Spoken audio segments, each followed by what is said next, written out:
శ్రీమాత్రే నమః. అమ్మవారి యొక్క 105వ నామం సహస్రారాంబుజారూఢాయై నమః. సహస్రార పద్మాన్ని అధిష్ఠించినది, సదాశివ ప్రజ్ఞతో తన శక్తిని చేర్చినది అని నామానికి అర్థం. 1000 దళములు గల పద్మమును అధిష్ఠించి ఉన్నది అంటే వెన్నెముకలో సుషుమ్నా మార్గంలో ఉండే షట్చక్రాలు కాకుండా బ్రహ్మరంధ్రానికి క్రిందుగా, అంటే మాడు అంటాం చూడు మనం, శిరస్సు పైన ఉండే ఈ మాడు ప్రాంతం కిందుగా ఇంకో చక్రం ఉంటుంది. దీన్ని చక్రం అనడం కంటే పద్మం లేదా కమలం అనడమే సమంజసం. ఈ పద్మానికి 1000 దళాలు ఉంటాయి. ఈ పద్మం యొక్క కర్ణికలోనే చంద్రమండలం ఉంటుంది. ఇదే సుధాసముద్రం. అమృతం, అమృతం కురిసే సముద్రం, అమృతం ఉండే సముద్రం. ఈ పద్మం ఒక అనంతమైన విజ్ఞాన ప్రకాశ ప్రసార కేంద్రం. విజ్ఞానం, ప్రకాశం, ప్రసారం చేసేటటువంటి గొప్ప కేంద్రం అన్నమాట ఇది. ఇక్కడే సదాశివుడనే మూల ప్రజ్ఞ, ఆరిజిన్ ఆఫ్ కాన్షియస్నెస్ ఉంటుంది.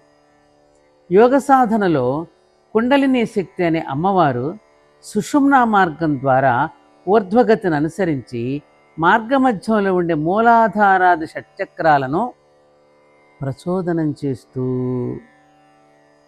బ్రహ్మ విష్ణు రుద్ర గ్రంథుల్ని విభేదనం చేసుకుంటూ చిట్ట చివరకు ఈ సహస్రార పద్మలో ఉన్న సదాశివుడిని అయ్యవారిని చేరుతుంది.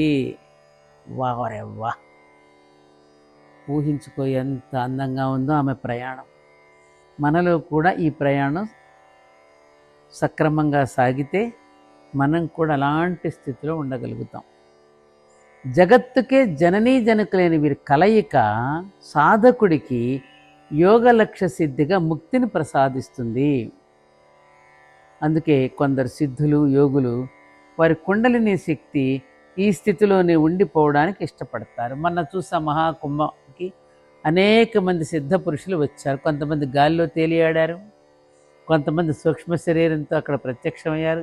ఎక్కడి నుంచి వచ్చారు, ఎటు నుంచి వచ్చారు, ఎట్టా వెళ్ళిపోయారు కూడా మనకు తెలియలేదు. అంటే సాధన, ఆ కుండలిని శక్తి యొక్క సాధన వలన గాలిలో తేలియాడగలరు, నీళ్ల మీద కూర్చొని పద్మాసనం వేసుకుని చక్కగా మాట్లాడగలరు. అవన్నీ చూసాం కదా. ఒక ఆయన అయితే భగవద్గీత 18 అధ్యాయాలు నీళ్ల మీద కూర్చొని చెప్పేశారు. దేనివల్ల సాధ్యమైంది? ఇది సాధకుడికి ఇప్పుడు దీనివలన సాధ్యమైంది. కానీ ద్రష్టలు, ఋషులు ఇక్కడ నుండి మళ్ళీ ఆ శక్తిని తిరుగు మార్గం పట్టించి అనాహతాన్ని చేర్చి అక్కడ ఉండడానికి ఇష్టపడతారు వాళ్ళు.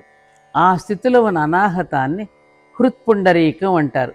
అదే మహాభారతంలో నరుడు అంటే అర్జునుడు తన శక్తిని తపస్సాధనలో స్వర్గం అనే సహస్రార స్థానానికి చేర్చి అక్కడ ఉండిపోకుండా మళ్ళీ క్రింది అనాహతానికి అంటే హస్తినకు వచ్చి సోదరులతో కలిసి ధర్మ సంస్థాపన కోసం యుద్ధాన్ని చేస్తాడు.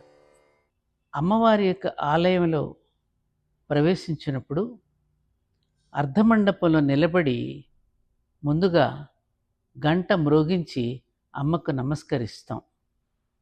అలాగే అమ్మవారి యొక్క నామాలలో ప్రవేశించే ముందు గంట మ్రోగించండి.